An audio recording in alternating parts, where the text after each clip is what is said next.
আমি প্রথম যে ঘটনাটা পড়ব সেই ঘটনাটি আমাদের একজন লিসেনার পাঠিয়েছেন। আমি তার মতো করেই পড়ার চেষ্টা করব। তিনি যেভাবে লিখেছেন সেভাবে পড়ছি। আসসালামু আলাইকুম রাসেল ভাই, আপনি কেমন আছেন এটা জানতে চাইব না, কারণ আপনি সবসময় ভালোর দলেই থাকেন। এই মহামারীর দিনেও আপনি যে ক্ষণিকের আনন্দ দেওয়ার চেষ্টা করছেন, এটার জন্য আমার পক্ষ থেকে অনেক অনেক ধন্যবাদ। আমার বাসা অনেক দূরে হওয়াতে স্টুডিওতে এসে ঘটনাটি শেয়ার করতে না পারায় আন্তরিকভাবে দুঃখিত। আমি অসুস্থ হওয়া সত্ত্বেও আপনাকে নিজের হাতে টাইপ করে ঘটনাটা পাঠালাম। ঘটনাটি লিসেনারদের সাথে শেয়ার করলে অসুস্থতার মাঝে কষ্ট করে লেখাটা সার্থক হবে। আমি এখানে একটু বলে রাখি, এটা উনি লেখেননি, আমি বলছি। আপনি সুস্থ হয়ে উঠুন সেই প্রার্থনা করি এবং খুব তাড়াতাড়ি সুস্থ অবস্থায় আমাদের মাঝে ফিরে আসুন। আমি অসুস্থ থাকায় তারপর তিনি লিখছেন যেন খুব তাড়াতাড়ি সুস্থ হয়ে যেতে পারি, সেজন্য সকল লিসেনারদের কাছে আমি দোয়া প্রার্থী। ইনশাল্লাহ সবাই আপনার জন্য দোয়া করবেন। আমার পরিচয় দিলে সমস্যা নেই। আমি তুষার মাহমুদ, রাজশাহী জেলার পুঠিয়া থানার তাড়াশ নামক গ্রাম থেকে ঘটনাটি লিখছি। ভালো লাগলে পড়ে শোনাবেন। যেহেতু ঘটনাটি একটি বাগানকে কেন্দ্র করে, তাই ঘটনাটির প্রমাণস্বরূপ সেই বাগানের কিছু ছবি ইমেইল করে পাঠিয়ে দিলাম। জানি না ঘটনাটি তেমন ভৌতিক কিনা, তবে আমি যে কালো সময়টা পার করেছি তা কখনো আমি এবং আমার পরিবার ভুলতে পারবে না। ঘটনাটি শুরু হয় 2013 সালের মে মাসের দিকে।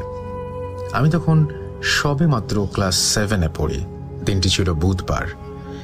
কেন জানি সেই দিনটিতে সারাদিনই মেঘাচ্ছন্ন ছিল। সকাল থেকে মেঘ থাকা সত্ত্বেও কোনো বৃষ্টি হচ্ছিল না, কিন্তু হালকা বাতাস হচ্ছিল, আর আমার মনটা সবসময় বিচলিত হচ্ছিল। সকাল থেকে দুপুর পর্যন্ত তেমন কোনো সমস্যা হলো না। তো মানসিক অসুস্থতা ভেবে দুপুরের খাওয়া দাওয়া সেরে একটা ঘুম দিলাম। ঘুম থেকে জাগার 1.5 ঘন্টা 2 ঘন্টা পরে হঠাৎ দেখি আকাশে মেঘ গুড়গুড় করে প্রচণ্ড ঝড়ের আকার ধারণ করছে। বলে রাখা ভালো, সময়টা ছিল আমের সিজন, তাই গ্রামের মানুষেরা ঝড়ের মধ্যে আম কুড়াতে বেশ পটু। মূল ঘটনা এখান থেকেই শুরু। আমি 7-5 না ভেবে বস্তা খুঁজে তড়িঘড়ি করে যেতে থাকলাম বাগানে আম কুড়ানোর উদ্দেশ্যে। পেছন থেকে আমার মা যেতে নিষেধ করলেন। তা সত্ত্বেও মায়ের কথা কান না দিয়ে বাগানে মিনিট 3-4-এর মধ্যে পৌঁছে গেলাম। প্রথমে আমার বাপ দাদার ভিটে, যার নাম ছিল তুতের জমি। অনেক মানুষ থাকার ফলে ওখানে 5 মিনিট বিভিন্ন আম গাছের নিচে দৌড়াদৌড়ি করার পরেও একটা আমও সংগ্রহ করতে পারলাম না। তো ঠিক আমাদের জমি থেকে 2টা ভিটে পরেই ছিল একটি আম বাগান এবং গোরস্থান। গোরস্থানটির নাম হলো ইরানের বাগান। বাগানটি অনেক ভয়ানক ছিল। দিনের বেলা সব সময় মানুষ খুব বেশি একটা যাওয়া আসা করতো না সেখানে, মানে দিনের বেলাতেও যেত না আর কি। জায়গাটা এত পরিমাণ হন্টেড ছিল যে এখানে একা আসার মতো সাহস কারও হতো না। যখন গ্রামের কেউ মারা যেত তখন দল বেঁধে সেখানে কবর দেয়া হতো। ওইটা আমাদের দূর সম্পর্কের এক দাদার গোষ্ঠীর গোরস্থান ছিল। আমি সেই আম বাগান গোরস্থানে পৌঁছানোর পরপরই দেখলাম আগের বাগানের চাইতেও এই বাগানটি ঝড়ে একটু বেশি ক্ষিপ্ত। আবার অন্যদিকে এই ভেবে খুশি হলাম কেউ নেই, তাই অনেকগুলো আম সংগ্রহ করা যাবে। কিন্তু যেমনই আমি সামনের দিকে অগ্রসর হলাম, মাসখানেক আগে এক বড় মাকে দাফন করা কবরটির মাটি দেখলাম সরে গিয়েছে। দেখলাম লাশটি পচে গলে গিয়েছে। যাক, সেদিকে মনোযোগ না দিয়ে আমি আম সংগ্রহে ব্যস্ত হয়ে পড়লাম। অনেক গতিতে ঝোড়ো হাওয়া বয়ে যাওয়ায় আম মাটিতে পড়ছিল। আমি সেগুলো মাটিতেই সংগ্রহ করে রাখছিলাম। চারিদিকে কোনো প্রাণীর ছায়া নেই। সেই বাগানটিতে আমি একা। এভাবে কিছুক্ষণের ভেতর অনেকগুলো আম সংগ্রহ করে ফেললাম, কিন্তু আমি আমগুলো একটাও বস্তায় না ভরায় বস্তায় আম ভরতে শুরু করলাম। এবার পরক্ষণে লক্ষ্য করলাম স্বাভাবিকের চেয়ে একটি বড় আম সেই বড় মার কবরের পাশে খুব জোরে শব্দ করে পড়ল। সাধারণত গাছ থেকে কিছু পড়লে একটু হলেও ছিটকিয়ে পড়ে। আজব ব্যাপার হলো, সেই বাগানটি, সেই আমটি যেখানে পড়েছে সেখান থেকে 1 ইঞ্চিও নড়েনি। আমি বেশ অবাক হয়ে আমটির দিকে ধীর পায়ে এগোলাম। আমটির কাছে গিয়ে দেখি মিনিমাম 3-4 কেজি হবে। আমি ভাবলাম, একটি স্বাভাবিক আম কত কেজি ওজন হতে পারে? খুব বেশি হলে 500 গ্রাম বা 800 গ্রাম। তবু মনে একটা কিন্তু রেখে আমি আমটি যেই মাত্র তুলতে যাব, সেই মুহূর্তে হ্যাঁচকা টান দিয়ে এক অজানা শক্তি আমাকে মাটিতে ফেলে দিল। মাটিতে পড়ার সাথে সাথে আমার সব শক্তিটুকু আমি হারালাম। কোরবানির গরুকে জবাই করার সময় যেমন পা মাথা পর্যন্ত মানুষ ধরে রাখে, অনুভব করলাম ঠিক তেমনি ভাবেই আমার মাথা থেকে পা পর্যন্ত কিছু একটা আমাকে ধরে রেখেছে। আমি যতই ওঠার চেষ্টা করছি ততই আমার শক্তিহীন মনে হচ্ছে নিজেকে।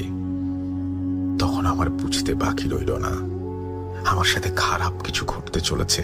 এভাবে কিছুক্ষণ মাটিতে লুটিয়ে পড়ে থাকার পর তখন আমি ভয়ে আল্লাহকে ডাকাডাকি শুরু করলাম। আল্লাহর নাম নেওয়ার সাথে সাথে আমার মাথাটা নাড়াচাড়া করার শক্তি ফিরে আসে। সাথে সাথে সূরা ইখলাস পাঠ করে বুকে ফোঁ দিতেই আমাকে সেই হাতগুলো ছেড়ে দেয়।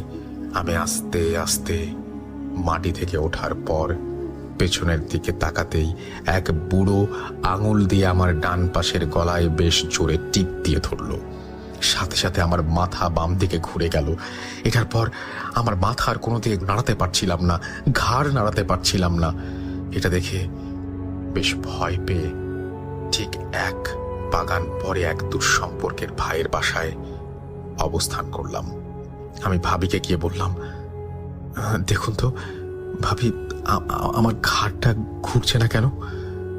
ভাবি ঘাড়টাকে সোজা করার চেষ্টা করলো, কিন্তু আমি বেশ ব্যথা পাবার কারণে বেশি জোরাজুরি করলো না। ভাবি যখন আমাকে জিজ্ঞেস করলো তোমার এই অবস্থা হলো কিভাবে, তখন ঘটনার অর্ধেক না বলতেই সেন্সলেস হয়ে তাদের বাসার বারান্দায় লুটিয়ে পড়লাম। সেন্সলেস হওয়ার পরের ঘটনাগুলি মা আর ভাবির কাছ থেকেই শোনা। তার মিনিট 5 মধ্যেই আমার জ্বর চলে আসে। আমার শরীরের তাপমাত্রা এত পরিমাণ বেড়ে যায় যে কেউ আমার শরীরে হাত দিতে পারছিল না। অবস্থা বেগতিক দেখে ভাবি সাথে সাথে আমার বাসায় খবর দেন এবং আমাকে বাসায় নিয়ে আসা হয়। তারপর ডাক্তার ডাকা হলে আমার সেন্স ফিরে আসার জন্য চেষ্টা করা হলেও ব্যর্থ হয়। এভাবে আমি 2 দিন সেন্সলেস থাকার পর আপনা আপনি আমার জ্ঞান ফিরে আসে। চোখ খোলার পর দেখলাম আমার মা, বাবা, আপু, চাচি, চাচা সবাই আমার বিছানার পাশে কান্নাকাটি করছিল। আমি কান্নার উদ্দেশ্য বা কারণ জানতে চাইলাম। ঠিক পূর্ব মুহূর্তে আমি অনুভব করলাম আমার ঘাড় কোনো দিকে ঘুরছে না। সেদিনের ঘটনা মনে পড়ে যেতে বেশি দেরি হলো না। আমার মা আমাকে জিজ্ঞাসা করলো সেদিন বাগানে আমার সাথে কি ঘটেছিল। আমি সব তাদেরকে খুলে বললাম। সেখানে আমাদের ফ্যামিলির ডাক্তার সব শুনে কিছু ওষুধ লিখে দিয়ে তিনি বিদায় নিলেন। সেই ওষুধগুলোর ডোজ পূরণ করার পরও আমার ঘাড় স্বাভাবিক হচ্ছিল না। এই নিয়ে আমার ফ্যামিলি খুব চিন্তিত হয়ে পড়ল। অন্যদিকে আমার ফুফাতো বোনের বিয়ে দাওয়াত ছিল বিধায় আমার পুরো পরিবার এবং সঙ্গে আমাকেও নিয়ে যাওয়া হলো বিয়ের দাওয়াতে। যাওয়ার পর হুজুর, যিনি সম্পর্কে আমার ভাই হন, তিনি আমাকে জিজ্ঞাসা করলেন যে আমার এমন অবস্থা হলো কিভাবে। তাকে সবকিছু খুলে বলার পর তিনি বললেন, এই রোগটি কোনো ডাক্তার ঠিক করতে পারবে না। এর একমাত্র সমাধান কোনো ফকির বা ওঝাই দিতে পারবেন। হুজুর অর্থাৎ আমার সেই ভাই আমাদের এক ফকিরের ঠিকানা লিখে দিলেন এবং তার শরণাপন্ন হতে বললেন। পরবর্তীতে আমার মাকে আমার ক্ষুধার কারণ জানালে তিনি আমাকে খেতে দিলেন। সেখানে আমাকে 1 পিস গরুর মাংস এবং মাংসের ঝোল দিয়ে ভাত খাওয়ানো হলো। ভাত খেয়ে ওঠার পর কেন জানি আমার ঘাড়ের ব্যথা দ্বিগুণ হয়ে গেল। যখন আমার ঘাড়ের ব্যথা সীমাহীন বা সহ্যহীন পর্যায়ে পৌঁছে গেল, তখন আমি জ্ঞান হারালাম। যখন রাতের দিকে আমার জ্ঞান ফিরল, তখন দেখলাম আমার বাড়ির উঠোনে একটা গোল বৃত্তের মধ্যে চেয়ারে বসে আছি আমি। সামনে এক ফকির কি যেন পড়ছিল আর সামনে রাখা এক গ্লাস পানিতে ঝাড়ফুঁক করছিল। তিনি অনেকক্ষণ পানি পড়ার পর কাছে এসে আমাকে গ্লাসের পানিটুকু খেতে বললেন। আমি কোনো প্রশ্ন না করে চুপচাপ পানিটুকু খেলাম। পানিটুকু খাওয়া শেষ করতেই অনুভব করলাম আমার ঘাড় স্বাভাবিক, অর্থাৎ ঘোরাতে পারছি, হালকা হয়ে গেছে। তারপর আমাকে বাড়ির বারান্দায় চেয়ারে বসিয়ে দেওয়া হলো। কিন্তু আশ্চর্যের ব্যাপার হলো, ফকির নানা বারান্দায় 10 সেকেন্ডের মধ্যে ঘুমিয়ে পড়লেন। আমি কিছু বুঝতে পারলাম না। ঘণ্টাখানেক পর সেই ফকির নানা উঠে বসলেন, কিন্তু স্বাভাবিক একটা মানুষ কথা বললে যেরকম হওয়া দরকার ঠিক সেরকম ছিল না। ততক্ষণে বুঝলাম জিনটি ফকির নানার শরীরে ভর করেছে। বেশ কর্কশ কণ্ঠ নিয়ে বললেন, ছেলের বাবা মাকে কাছে আনুন।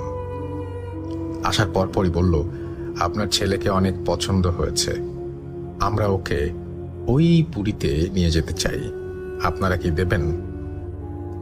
বিনিময়ে আপনাদের অনেক টাকা পয়সা, সোনা মণি মুক্ত দিব। কিন্তু আমার বাবা মা আমাকে দিতে অস্বীকৃতি জানালেন। তবু এভাবে 3 বার প্রশ্ন করা হলো, বলল যে না। তারপর ফকির নানা তার ভেতর থেকে বলে উঠলেন, তোর পরিচয়, কেন এই ছেলের ওপর ভর করেছিস সব বল। জিনটি বলল তার নাম হাকমত, সে তার পরিবার নিয়ে ওই গোরস্থান কবরেই বসবাস করে। সপ্তাহখানেক আগে তার গাছে হাসুয়া দিয়ে ছেলেটি বেশ কয়েকটা কোপ মারে, যা সেই কোপের মাঝে একটা কোপ তার মেয়ের পায়ে লাগে। কিন্তু কোপ লেগে আঘাত লাগার পরেও সে তার পরিবারকে জানায়নি, কারণ ছেলেটাকে তার খুব পছন্দ হয়ে গিয়েছিল। তারপর 2-3 দিন পরে ছেলেটার পরিচয় আমার মেয়ে এনে দেয়। ছেলেটি বাগানে রেগুলার ঘুরতে আসলেও তাকে কখনো একা পায়নি, কিন্তু ঝড়ের রাতে একা পেয়ে আমাদের জগতে নিয়ে আসার ক্রিয়াকলাপ করছিলাম। তখন সে সময়ে আমি আল্লাহর নাম জপ করছিলাম এবং সূরা ইখলাস পড়ে পুরো শরীরে ফু দিয়ে শরীরটি ছাড়িয়ে নেয় ছেলেটি। যেহেতু সপরিবারে ছিলাম, আল্লাহ ভীরু, ছেলেটি আল্লাহর কাছে বিচার দেওয়ায় তার ঘাড় মোটকে তার ওপর ভর করি। তাই আপনাদের কাছে একটাই চাওয়া, এই ছেলেকে আমরা নিয়ে যেতে চাই। সবকিছু শোনার পর ফকির নানাও আমাকে দিতে অস্বীকৃতি জানায়। তারপর বলা হয়, তুই অন্য কিভাবে এই ছেলেকে ছাড়বি। সেও আমাকে ছেড়ে দিতে অস্বীকৃতি জানায়। জিনটি বেশ কিছু শর্ত দেয়, ছেলের সাথে আমি সব সময় থাকবো, কিন্তু ক্ষতি করব না। মাসে একবার স্বপ্নে আসব। তাকে আমি টাকা ধন দৌলতের লোভ দেখিয়ে যদি নিয়ে যেতে পারি, তাহলে আপনারা কেউ বাধা দিতে পারবেন না। শর্তগুলো মানার মতো হলেও ফকির নানার শরীর থেকে জিনটি চলে যায় এবং ফকির নানা আবার মাটিতে লুটিয়ে পড়েন। এইবার ফকির নানার 10 মিনিটে জ্ঞান ফিরল। তারপরে উঠে আমার হাতে এবং কোমরে 2টি তাবিজ বেঁধে দিলেন। তারপর থেকে প্রত্যেক মাসেই আমার স্বপ্নে হাকমত আসে, এসে টাকা সোনার লোভ দেখিয়ে তার সাথে যাওয়ার প্রস্তাব রাখে। হাকমতের এই স্বপ্নে আসা 7 বছর হলে নিরবিচ্ছিন্নভাবে এটা চলছে। আল্লাহর রহমতে আজ পর্যন্ত তার লোভে আমাকে ফেলতে পারেনি। সবাই দোয়া করবেন যেন সে আমাকে তার ফাঁদে কখনো ফেলতে না পারে। ফকির নানা এটা সমাধান রূপে বিয়ে করার পরামর্শ দিয়েছেন। এই ছিল ঘটনা। আমার কাছে